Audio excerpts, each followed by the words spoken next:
Hey, good morning, good afternoon. It's again another beautiful Sunday, this February 23. Imagine, today is February 23, 2025. And again, this is Butch Bartolome of the Business Mentor Talks over Manila Times. You know, we have already exceeded our 50th episodes for 2024. Mind you, how fast talaga, ang bilis ng panahon. But today, gusto kong pag-usapan ang isang negosyo na umabot ng 20 o 20 years, no? 20 years. Ito po ay nasa Santiago, Isabela. At ang magpapaliwanag sa atin ay no other than the husband and wife, si Doc Jerry and Miss Grace Manalo. Good morning to you po. Magandang umaga sa inyo. Magandang umaga, Sir Boots, at mabuti at naimbitahan mo kami sa iyong programa. Oo. Doc Jerry, good morning. Ano nga pala, congratulations. Nagkaroon ka lang ng award for being a good example of a public health officer, di ba? Ano ba yung award na yan, Doc Jerry? Lahat po, ang mga department head po ay nabibigyan ng mga award after the end year po sa ginawa siyempre mga activities sa kanilang departamento. Ako naman po ay sa City Health Office lang ng Santiago naman po. So it's being a city health officer, naku, mas siguro challenging yan nung ating panahon ng COVID, di ba? Yes. Sobrang challenging. But anyway, Ma'am Grace, kamusta po? At mukhang hindi ho tayo mas lalong bumabata ang nagmamanage ng Henaros Grill. Ma'am Grace, good morning po. Yes, sir. Good morning po, sir. Salamat po at nabigyan kami ng chance na ma-interview niyo po. At yes po, nagpapasalamat po ako, Sir Butch, dahil isa po kayo sa naging mentor namin. Kaya kami umabot ng 20 years. 20 years. So, paano nga ba na kayo nagsimula ng magnegosyo? Si Doc ay City Health Officer. At kayo, Grace, ano pang inyong profession? Housewife? Rearing up the children? Actually po, natapos naman po ako ng BS Pharmacy, pero mas pinili ko po na tulungan ng husband ko sa pag-put up ng negosyo na ito. So, ilan na ba ang naging supling ninyo? We have 5 children po, 4 na lalaki and 1 girl. Wow, buhay na buhay pala Manalo, Doc. Okay. Buhay na buhay, talagang panalo, no? So anyway, panalo. Tell us, siguro ating viewers, no? Ilan taon po ang panganay at ilan taon ang bunso? Ako na po sasagot dyan, sir. Mukhang hindi memorize ng asawa ko. Bakit nga ba ganun, Doc Jerry, no? Mga lalaki nakakalimutan, no? Mga babae.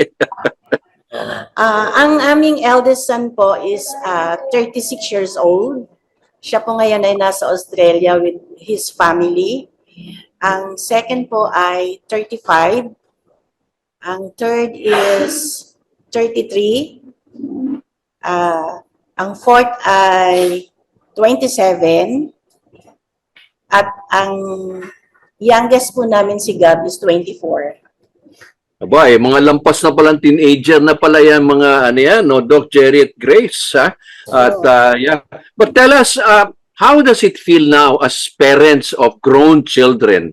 They're no longer kids, they're grown-ups, and I'm sure you have may apo na kayo. How does it feel looking back nung kayo nagsisimula?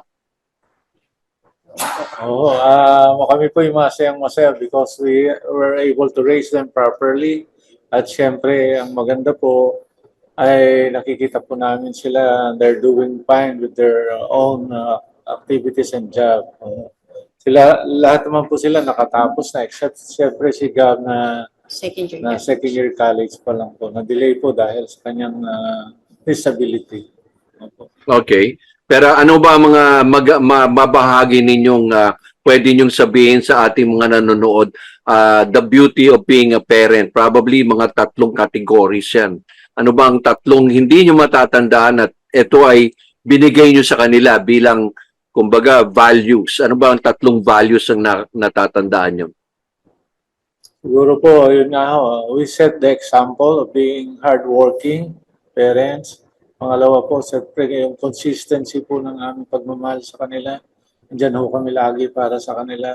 At syempre, thirdly ay yung continuous support sa kanilang mga activities po.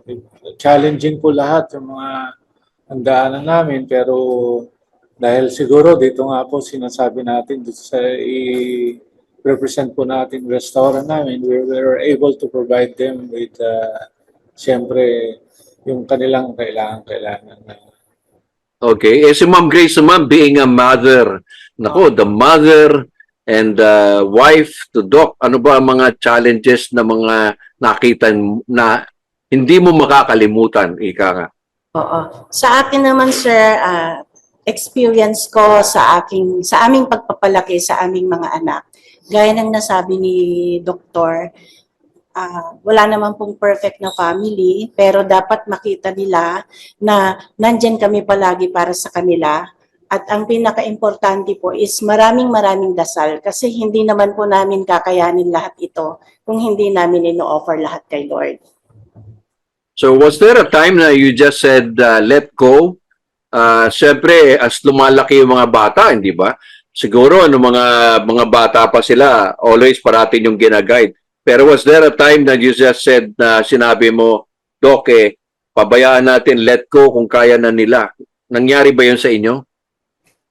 Opo, nangyari na po yun dahil nung magka-college po sila, may marami po silang gusto and parang nakita namin they want to be more independent sa kanilang mga activities. Kaya nakita na rin po namin yun. Kaya ang maganda po, we continuously, siyempre, binantayan lang po sila and siyempre, consistent po kami sa pag-support sa kanila kung anong activities ang gusto nila. Pero I'm sure, Grace, kinakabahan ka nung nag-let go kayo. Actually, sir, talagang nag-let go po kami sa kanilang lahat kasi nga we are from Santiago City at pinili nila na tapusin ang pag-aaral nila lahat sa Manila. So, Malayo yun. malayo po. Malayo lang yung biyahe. 8 hours po ang biyahe namin going to Manila. And then, continuous lang po yung communication sa kanila. At saka, sabi nga nila, pag nag-pray ka, alisin mo na lahat yung fear. Kasi unang-una, ang naging foundation naman po sa aming mga anak, sir, is masasabi namin na punong-puno ng pagmamahal. Kaya nag-trust po kami sa mga anak namin na makatapos sila ng maayos, maging successful sila, kahit malayo po sila sa amin. So, kasi the reason I asked that is marami mga magulang na, mga magulang na sa probinsya, nag-aaral yung mga anak sa iba-ibang lugar, medyo kinakabahan. The control is still there. But because letting go and having faith, medyo lumakas ang loob ninyo. And true enough, tignan nyo naman ang results. No? Mga professionals na sila. So, mabalik naman tayo dun sa pagtatayo ng Hinaros Grill. Ito ay 20 years na, if I'm not mistaken, no? Yes po. So, 20 years. Bakit ba kayo nakaisip maglagay? Kasi, Grace, pharmacist ka naman. Si Doc naman ay City Health Officer. So, siguro naman dapat nasa medical field ang inyong negosyo. Bakit napili yung pagkain? Actually, sir, bago po kami napasok sa restaurant, napakarami din naming sinubukan ni Doktor na hanap buhay. Pero eto po yung nagtagal sa amin kasi talagang passion ko po yung pagluluto. So ako mismo po, naging hands-on dyan. Kaya palagay ko po, dahil doon sa aspeto na yon, kaya tumagal po kami dito. At ito ang aming talagang tinutukan na negosyo. Oo nga, at papakita natin habang nagsasalita tayo yung mga video nyo ng kare-kare at yung bulalo, okay, nakakatakam, no? So, 20 years na. Paano ba ang challenges ng pagsisimula ng Hinaros Grill? Ano-ano yung mga nakita nyong stepping stones yan? Parati bang, let's say, si Doc ba ay merong advice o wag yung masyadong mataba, baka masyadong kolesterol? O Doc, ano bang, na nagsisimula kayo ng Hinaros, paano ba yun? Unang-una ho at ang pinag-usapan namin yung pangalan kasi ang uso-uso po ata noon ay yung ano ba yan, hindi ho Bangus Grill. Ah, Inaros, Bangus Grill. Ang gusto ko po kasi parang sa meat kami mag-concentrate. Ano ba yung Mga inihaw, mga gano'n. inihaw po. Pero ang maganda po, pinili ni Grace na gawing Inaros. Siguro medyo popular po yung pangalan ko ng konti. Kaya maging consistent na alam po ng tao kung kanino ba o sino ba may-ari niyan. One of the factors siguro po. Pangalawa po, siyempre yung marketing po ni Grace because siyempre may kilala naman po kaming community dito. Kaya ayun po, tinawag-tawagan niya na baka pwede niyong i-test ang aming restaurant. At pangatlo po, yung sinasabi natin kanina, minsan hindi ko magagawa kaagad lahat ng isa-isa yung process ng kuhan. Kailangan naghahanap din po tayo ng mentor para maayos po yung kuhan. Ating so Grace, magkakano sinimulan yung puhunan? Ay, Maraming nagsasabi kasi, pag nagdedegosyo raw ba, kailangan limpak-limpak ang puhunan. way kayo, way back 20 years ago. 2005 po, nasa mga 12 to 15,000. Uy, 12 to 15,000. Kasi karinderya lang po ang inumpisahan namin noon. So nagsimula ka sa karinderya. Yan ang medyo wala akong litrato niyan. Nung nagsimula kayo sa karinderya. Saan kayo nagsimula? Dito rin po sa bahay na ito, sir, sa garahe namin. Sa garahe. Actually, hindi naman karinderya. Ang kanya po is medyo maliit lang po. No? Pero nung nakikita namin dumadaming customer, siyempre kailangan adjustable po kayo at kailangan ayusin nyo na. Kaya yung aming living room, binigay na namin. Lumaki na lumaki po. Dati estudyante po yung target lang niya eh. Kasi po, mga professional po yung dumating, hindi po mga estudyante. Kaya yun po yung maganda. Dahil siguro sa marketing ni Grace, tawag ng mga taong testingin nyo kami, ay ganun po yung nangyari. Alam mo Grace at Doc, marami raw talagang successful nagiging bilyonaryo nagsisimula sa garahe. 'Di ba? Marami tayong kilala diyan, si Apple, 'di ba? Si Facebook, 'di ba? Si Jeff Bezos, 'di ba? Kumbaga, ano ba talaga ang magic ng garahe talaga? Para bang sa garahe nagsisimula, yun lang, kinakain na, pati living room ninyo, kinain. So eventually, buong bahay, nakain na rin. At saka during those times po, nung hindi na namin ma-accommodate yung mga pumupunta sa amin, kasi residential area lang po yung pinagtayuan namin. Naku, hindi ba kayo binawalan dyan teka, Hindi naman po kasi maliit lang yun, yung garage lang namin talagang pinag-umpisahan. Kasi medyo malapit kami sa mga boarding house. So, yun po yung naging target namin. Tapos nga, nung tumatagal, nawawala naman yung mga estudyante kasi nahihiya sila sa mga pumapasok na may mga sasakyan na sila na nagpa-park sa harapan ng bahay namin. So, sa gabi, nung nakita ni Doktor na dahil wala naman po kami masyadong kasama pa noon, na napupuno para ma-accommodate lahat, sabi niya, ibigay na daw namin yung sala namin, yung living room. Napuno na naman yon hanggang sa binakbak na naman niya yung isang wall. Sa gabi, nagbabakbak yan. Ibigay yung isang room daw namin. O pala, city health officer sa umaga. Pero sa gabi, mason. Mason po at saka kwan. So, eventually, saan kayo nakatira nung lumalaki yung inyong mula doon sa inyong kainan? Yan po ang nakakatuwang part, sir, kasi nag-iwan lang po kami ng isang room namin na pinagkasya po namin ng mga anak namin. Pero dumating pa rin po yung time na yung mga nabakbak ni Doktor na mga partitions, sa gabi, doon po kami naglalatag ng mga kutsyon. At saka yung mga anak namin nakasilip na kasi minsan hanggang 10 ng gabi, may mga tao pa. Na-train na rin namin yung mga kasama namin na pag mag-close na, may naglilinis na, may magbubuhat na ng mga kutsyon kasi may pasok pa yung mga bata kinabukasan so kailangan na rin nilang matulog. So, matagal din po, sir. Gano'n oras kayo bukas sa gabi? Dapat po hanggang 9 o'clock lang pero umaabot po kami ng mga 10, 10:30 kasi marami pa pong pumupunta. So yung mga tao na nagpupunta ay naging from estudyante, naging professional. Saan galing ito? Mga taga Santiago ba ito? Doon lang sa inyong lugar? Mayroon na rin pong pumupunta sa amin, sir, ng mga katabi ng Santiago City. Hindi lang po taga Santiago yung nagpupunta sa amin. O so nagkakaroon na kayo ng word of mouth ng medyo ano bang bakit kayo pinupuntahan, Doc? Ano kaya sa tingin mo? Ano pinupuntahan kayo?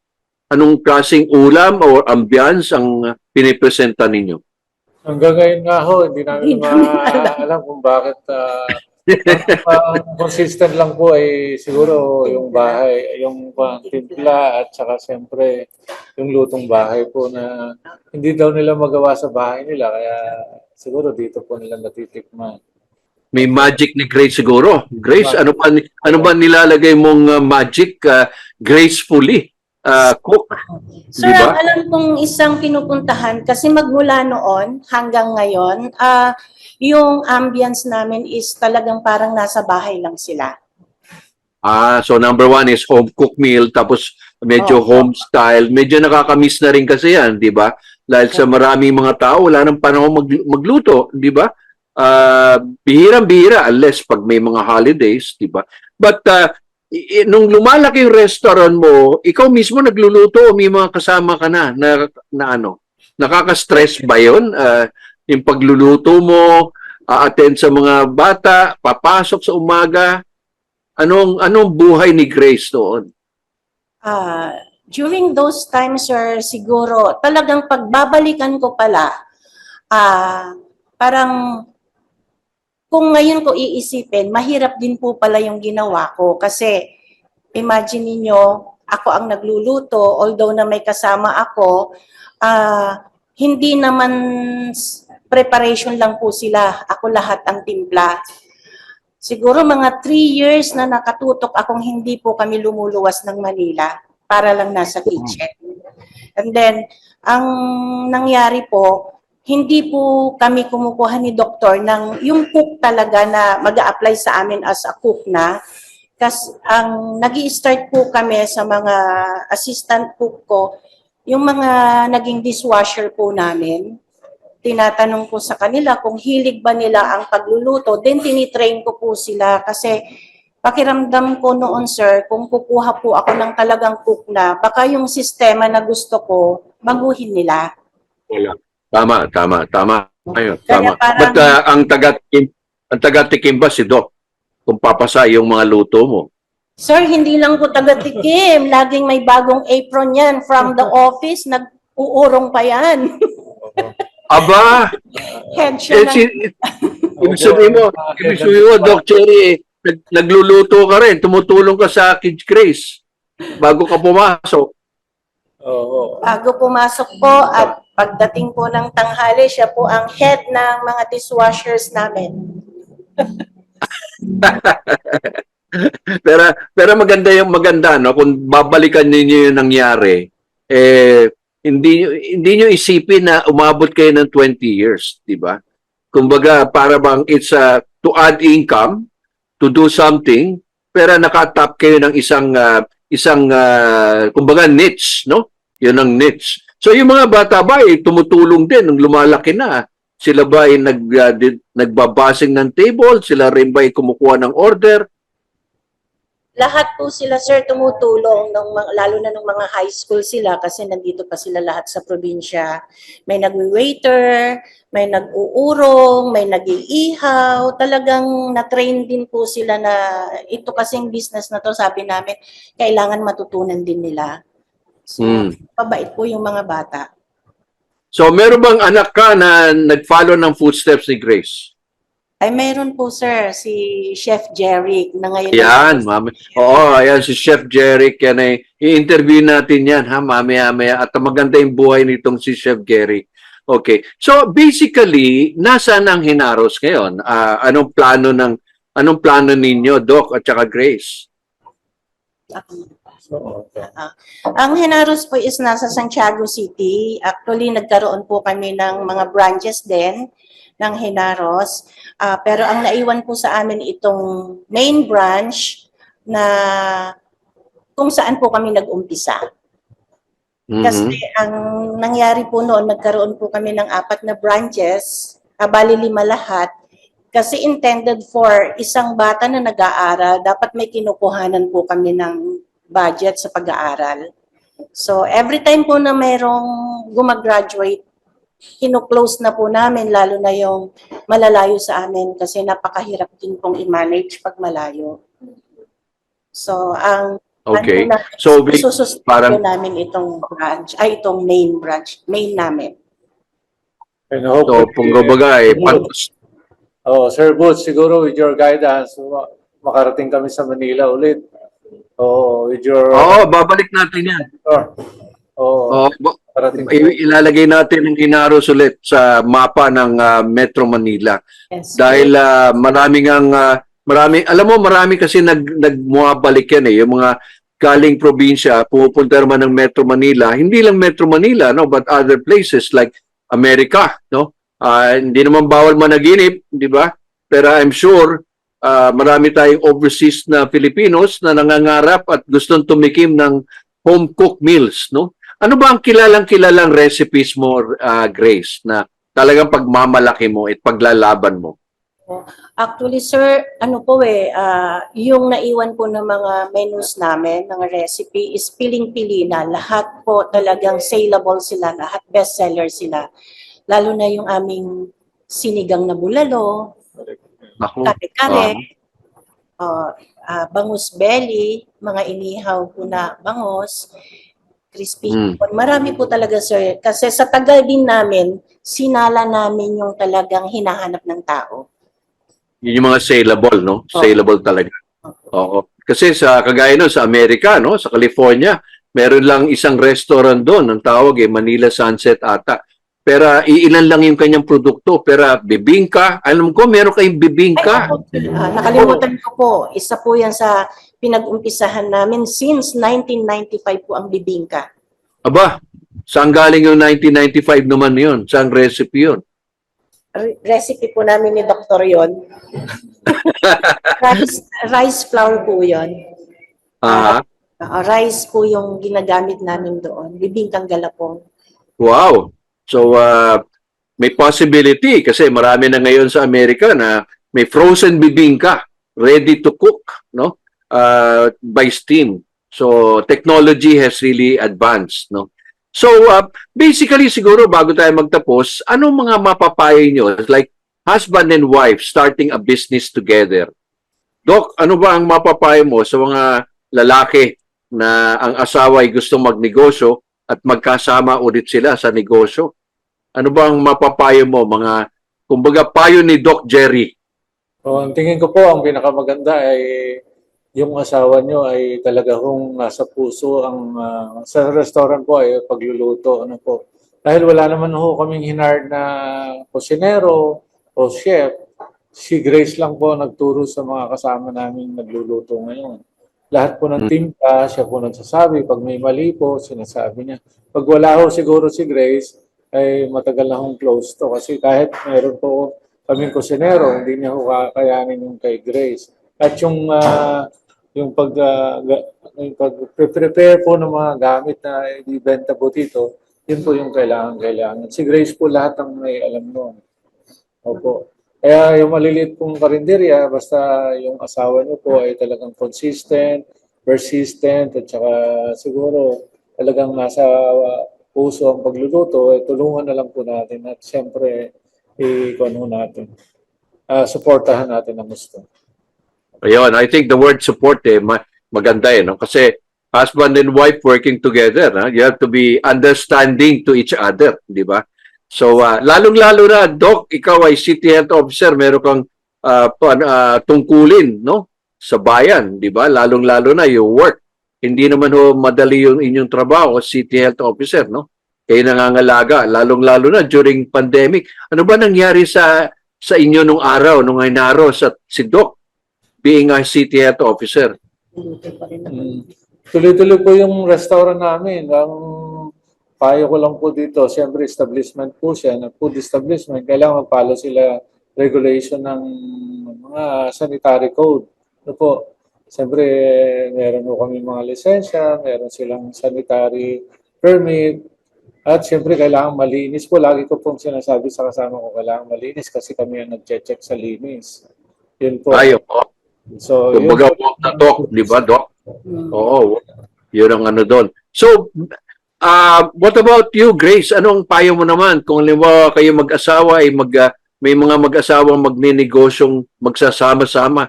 Dahil mayroong mga iba pag nagsama lang ng weekend, hindi makatiis Kumbaga, Lunes na dapat You know? Para bang, ano ba ang sikreto ninyo at nagsama kayo ng 37 years, no? Grace. Oo. Sa amin kasi ni Doc, sir, ang maganda, parang nag-trust siya sa akin na pumapasok siya everyday for 8 hours, wala siya sa bahay. Kung ano yung gusto kong umpisahan, support lang po siya sa akin. Binigyan niya sa akin yung full trust niya. And then ako naman po, ayokong masira yung trust niya, kaya pinagbubuti ko kung ano yung gusto kong umpisahan. Actually po, sa pagnenegosyo, bago po kami nakarating sa restaurant, marami po kaming sinubukan na mag-asawa na naging successful po siya pero hindi siya nagtagal kasi nga po, hindi pala po pwede na pag nakita mo yung isang negosyo para sa kanya kumikita siya, is gagayahin ko na. Hindi po pala dapat yon. Dapat ang pagnenegosyo is yung gusto ko talaga para magtagal siya. Kasi may mga tao po na maganda sa kanya yung restaurant. Halimbawa, nakita niya sa amin, maganda, maraming kumakain, kumikita. Nakita niyang ganun, gusto niyang gayahin, pero hindi naman pala yun yung passion niya. Hindi naman siya marunong magluto. Hindi naman siya marunong magluto. Kumbaga panandalian lang. Opo. At wala yung sustainability, di ba? Yung kumbaga, yung kurot sa puso, sinasabi natin, di ba? Yun ay kailangan para hindi lang yung gaya-gaya, sabi nga natin putumaya, di ba? So, wala. At the same time, siguro isang legacy na iiwan ninyo ito sa mga anak ninyo at lalong-lalo na may mga apo na kayo, makikita nila na si Lolo at si Lola ay nagkaroon ng isang Hinaros grill, no? And eventually, masosustain yan through generations, di ba? So, yun. Dagdag ko lang po, sir, pala na sa mga televiewers po natin, yung mga nakakakita sa interview po na to, na ang pagtatayo po pala ng negosyo ay kailangan conservative din. Hindi po yung bigyan mo siya ng puhunan kaagad na malaki. Ay, maganda yun. Kailangan unti-unti. Oo, maganda yung sinabi mo kasi parati yan ang sinasabi ng iba, wala akong puhunan, kaya hindi ako makakapagnegosyo. Kailangan ng puhunan, pero hindi naman alam. Milyon-milyon na nilalagay, pero walang goal, di ba? Kumbaga may lupa ka, pero wala ka namang buto na itatanim na akmado sa lupa, di ba? Sa environment. Kaya hindi rin tutubo, di ba? So, ganun din, no? So, yeah. So, again, congratulations at kailan ba ang 20th anniversary? This 2025, di ba? February ba? February 8. Exactly on February. February 8. Tapos na pala tayo 23 na 'yon, di ba? But although birthday ng iyong unika iha, di ba? The only girl, the only girl na nandyan. So again, maraming salamat sa inyo, Doc Jerry at Grace. Pinaunlakan niyo ako mag-interview at celebrate sa inyo sa sabi nga sa 20th anniversary ng Hinaros. And looking forward, I'm sure Hinaros is just the start for 2025, di ba? Marami naman ganyan na matatagal na pero biglang bumubulusok, no?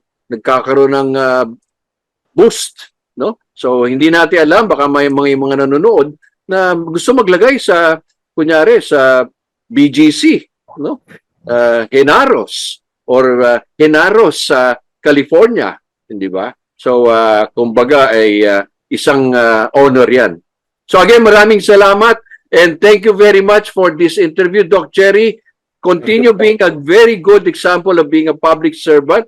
At the same time, Grace, continue with your cooking with Grace. No? Dapat magkaroon ka ng eskwela, siguro, Grace, no? Cooking with Grace, di ba? Di ba, Doc? Magandang idea yan, ha? Pwede ka mag-online para bang, di ba? Cooking with Grace, di ba? At hindi naman masama, pwede ka rin magturo. Marami rin online tutoring ngayon, di ba? So, yun, pwede natin gawin. So, maraming salamat, Doc Cherry. Grace, maraming salamat. Thank you. Bye. Bye-bye.